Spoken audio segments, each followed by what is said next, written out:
हिंगोली जिल्ह्यातील महाविकास आघाडीचे घटक पक्ष काँग्रेस पार्टी, राष्ट्रवादी काँग्रेस पार्टी, शरदचंद्र, शिवसेना, उद्धव ठाकरे पक्षाची आज दि 19 ऑक्टोबर 2025 रविवार रोजी हिंगोली येथे माजी सहकार मंत्री मा. जयप्रकाश दांडेगावकर यांच्या अध्यक्षतेखाली महत्त्वाची बैठक पार पडली.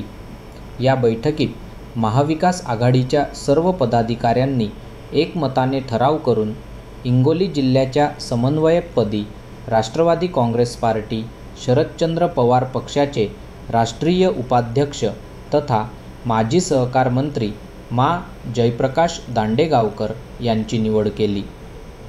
हिंगोली जिल्ह्यातील आगामी जिल्हा परिषद, पंचायत समिती आणि नगरपालिका निवडणूक काँग्रेस, राष्ट्रवादी काँग्रेस पार्टी, शरदचंद्र पवार शिवसेना, उद्धव बाळासाहेब ठाकरे तिन्ही पक्ष महाविकास आघाडी म्हणून ताकदीने निवडणूक लढवणार असून दि.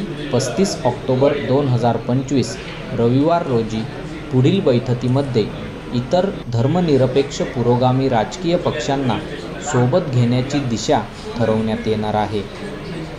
या बैठकीला माजी आमदार पंडितराव देशमुख, माजी आमदार डॉ. संतोष टारफे, काँग्रेस पार्टीचे जिल्हाध्यक्ष सुरेश आप्पा सराफ, ॲडिंग्लर जकी कुरेशी, शिवसेना जिल्हाप्रमुख गोप्पू पाटील, संदेश देशमुख, राष्ट्रवादी काँग्रेस पार्टी, शरदचंद्र पक्षाचे मुनीर पटेल, जिल्हा उपाध्यक्ष ॲडिंग्लर रवी शिंदे, हाफिज भाई, डॉ. सतीश पाचपुते, उद्धवराव गायकवाड, गजाननराव देशमुख, अनिल नैनवाणी, परमेश्वर मांडगे, माधव कोरडे, वसीम देसाई,